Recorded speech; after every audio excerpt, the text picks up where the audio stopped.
what's happening, everyone? It is I, the man, the myth, the mustache, Tim here, and after having my 4th cosmic-sized cup of coffee with 10,000 shots of espresso per each, I'm able to see through space and time as well as hear colors, which allows me to bring to you the next video, part 7 of What If Deku was an Esper Quirk user. Please, sit back and relax because you are in for a treat. And with that out of the way, let's get going! Phew! Class 1A slowly walked through the dark tunnel, leading them into the fields in which they would be gathering for the start of the sports festival.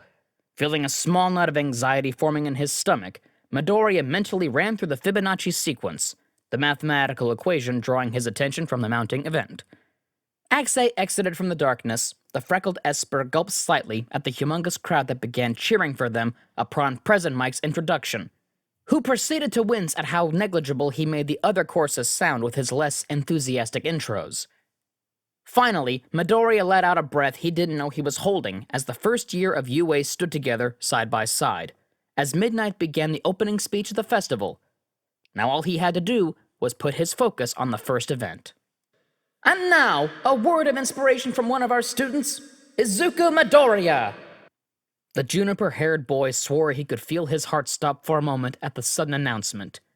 He met eyes with the R-rated hero, finding no trace of mirth in them that could display her words as a joke.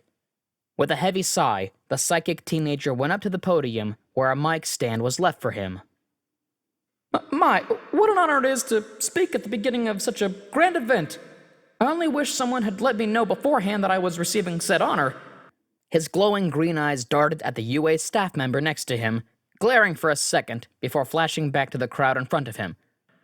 Nevertheless, I am happy to say you will all surely be dazzled by the abilities of every student at UA. We have worked hard to make it here and will show what got us into this prestigious academy. Together, we will go beyond our limits. Plus ultra! His words were well received with a roaring applause from both the participants and the crowd. Not trusting his legs as he began walking down to join his class, Midoriya reinforced them, so as to not give out from the jelly-like texture they seemed to have gained. Midnight proceeded to activate a holographic display behind her, displaying a screen with slot-like panels. Time to see what our first event will be. Whatever will our students be facing? The slot displays froze on the event labeled Obstacle Course. The R-rated umpire began to explain the objective of the event, which was very simple. Run along the perimeter of the stadium. Now, I wouldn't want to hinder all of you too much, so here's the deal. Stay inside the area, and you're free to do whatever you please. She cracked her whip as the gates leading to the outside opened for them. So take your places at the starting line. Everyone moved to the designated line, tense and ready to move at any time. At Midnight's call, everyone took off in a flash, heading towards the narrow tunnel they were to go through. What an explosive start! I see there is absolutely no hesitation amongst our students. Any commentary to give here, mummy man? President Mike turned to Aizawa, who responded by rhetorically asking how he was talked into being there. Okay then, do you perhaps have any thoughts about what their first obstacle will be? Onyx's eyes stared from behind a sea of bandages, as he simply responds with, the door. He wasn't wrong. The crowd of students was shoulder to shoulder as they fought their way out of the doorway. In the blaring chaos, a quiet crackling filled the location as ice suddenly froze the entirety of the archway, evenly spreading outwards as the culprit shot out of it. Todoroki called out a monotonous apology to his peers, only to be surprised at seeing several students flying through the air, with even more slipping on the ice. Nice move, Todoroki. The son of Endeavor's head snapped back briefly, seeing Midoriya standing on the ice, eyes glowing. He snapped his fingers and the ice shattered, leaving a small path for him to follow. However, I'm afraid your quirk will do little to hinder me here. Both the boys began racing forward until a feeling of dread filled Midoriya's gut. He quickly glanced around, seeing a giant metal arm racing towards him. He ducked away, hearing a strangled cry as someone behind him was batted away. And by the sounds of it, it was Mineta. The freckled Esper followed the steel arm, tracing up to lock onto glowing red sensors. Ooh, enemies have shown up out of nowhere! I bet we're in for a real treat here! As President Mike spoke, more robots joined the first. A test of strength and cunning! It's a Robo Inferno! Many students began to catch up, Kaminari doing a double take at the beastly bot. He pointed a shaky finger as his eyes filled with traumatized fear. Are those the 0-point villains from the practical test? You've got to be kidding me! Additional cries of protest and worry came from the amassing group of teens. At the helm of the cluster, Todoroki stood undaunted by the looming danger. Ice began to spread from underneath his foot.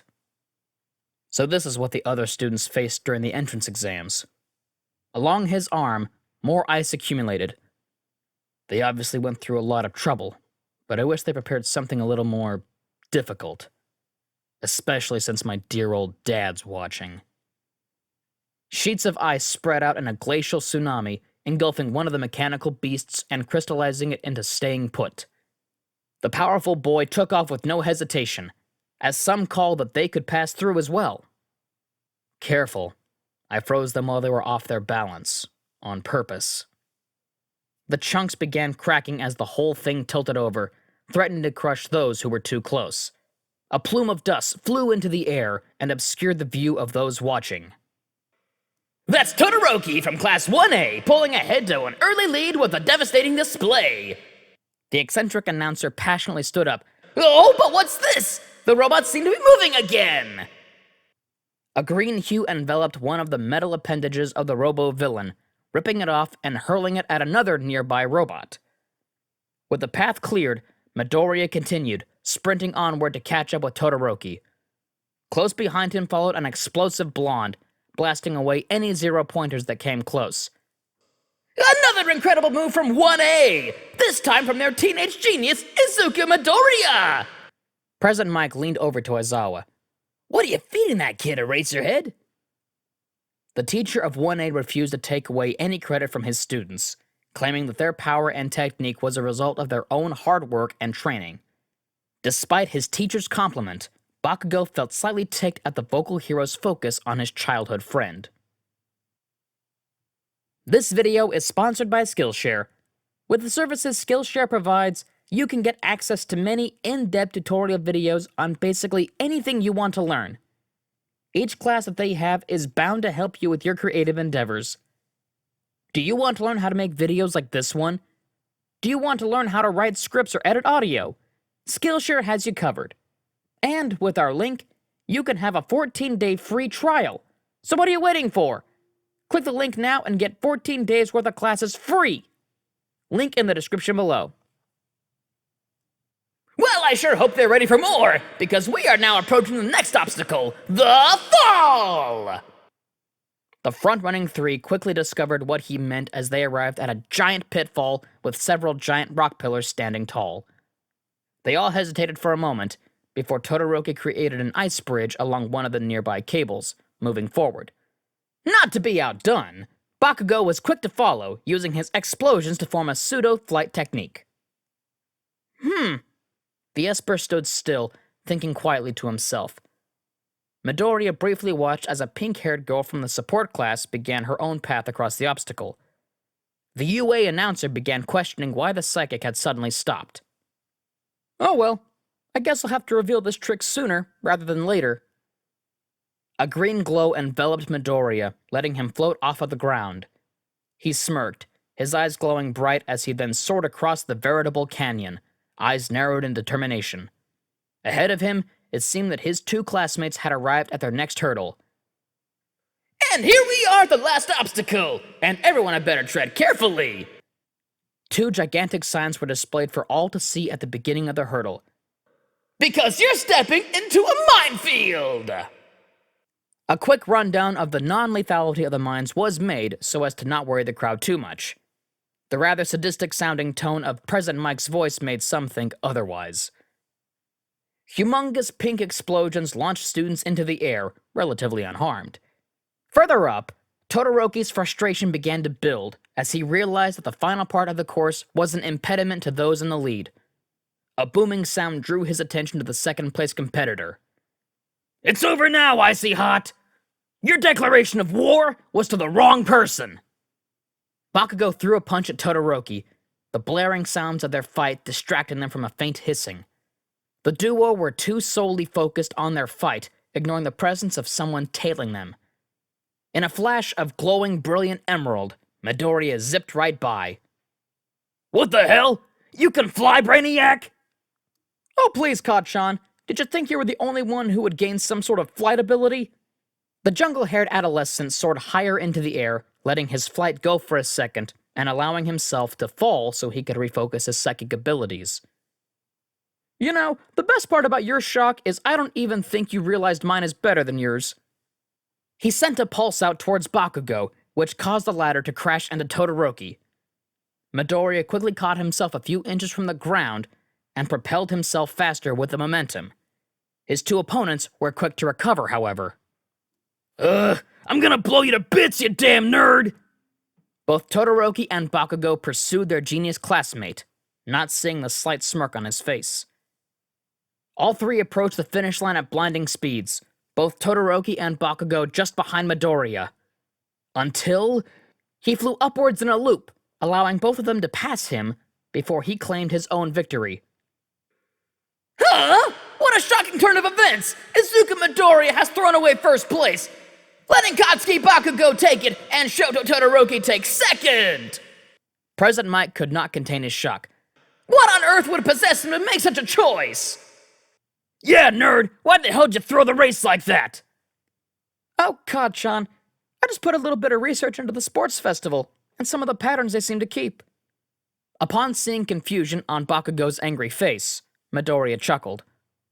You'll see soon, my friend. They all walked forward to midnight, waiting for their classmates to finish up the race. The trio gathered together at the front, joined by an assortment of students from several different departments within UA. Midoriya still held a slightly malicious smirk on his face, which began to spook even his closest friend. Izuku, why am I getting a bad feeling? Despite his temper, Bakugo knew when something wasn't quite right. What did you do? I did the smart thing, Kacchan, like I always do. Midnight called everyone's attention to her once more, as she began to announce the next event, a cavalry battle. She explained that the remaining students would be split into 4-person groups to steal bandanas that displayed different scores. The team with the highest score would be the winner of the competition. We will now use the places from the previous competition to give out scores to our current competitors, starting with first place. Katsuki Bakugo, you are worth 1 million points. For a moment, everything was silent as Bakugo's jaw dropped to the floor. He then clasped it shut and gritted his teeth as he glared at his smug friend. Brainiac? His voice was filled with barely restrained rage. Yes, Kacchan? Midoriya's voice was filled with fake innocence. Screw you! The blonde marched off to collect his bountiful scarf, cursing his best friend under his breath. Ah, so that's why he threw the race. President Mike blinked several times. Nezu, if you're out there, do you have any idea how he knew? Mr. Midoriya has proved himself a genius, Hisashi. You should not be surprised. The blonde pro-hero only yelped as the rat-like chimera appeared by his feet, before quickly recovering and nodding. Yes, but of course. The freckled Esper shook his head before glancing at the remaining participants. Now, he thought to himself, to find the perfect team and get to the finals. And that's our video for the day, so thank you all for sticking around. I hope you enjoyed it. Before we go, there's a little bit of housekeeping I want to do. First, We the Celestials has many other channels for your entertainment and viewing pleasures. All the information you'll need is right below in the description. So please, feel free to check out all the other incredible content our team creates.